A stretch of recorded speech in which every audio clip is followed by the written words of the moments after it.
Hi, I'm Erin Spain and I'm a DIY content creator. Today I'm going to show you how to make string art. There are a few different ways that you can create string art, and I'm going to share the method that I usually use. You can either make your own wooden canvas or buy one that's pre-made, and if you're making your own, you can just use a saw to cut down some 1x wood, and of course you can customize it to any size you choose. You can optionally create a frame to go with it by mitering the corners and then attaching it using wood glue and a brad nailer.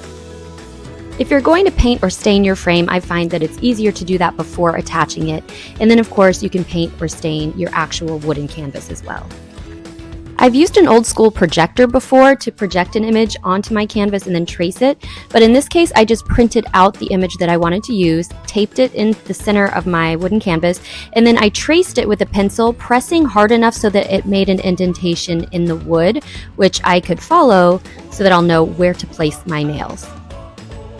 I used small brass pins for this. You could use any kind of nail or pin that you choose, and I just hammered along the indentation that I had made with my pencil, and I ended up placing them about 1/2 inch apart or so. Once your nails or pins are in place, then you just tie your string around one of them, and I used embroidery floss. Again, you could use any kind of string that you choose or even yarn.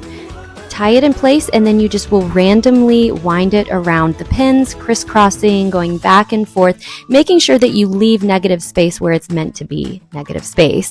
And then just continue to do this until you get it as thick and dense as you like it.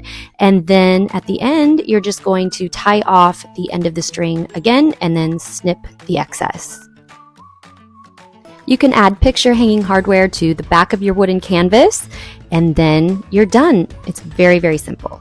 You can see more on my YouTube channel, Erin Spain DIY. For Neighborhood TV, I'm Erin Spain.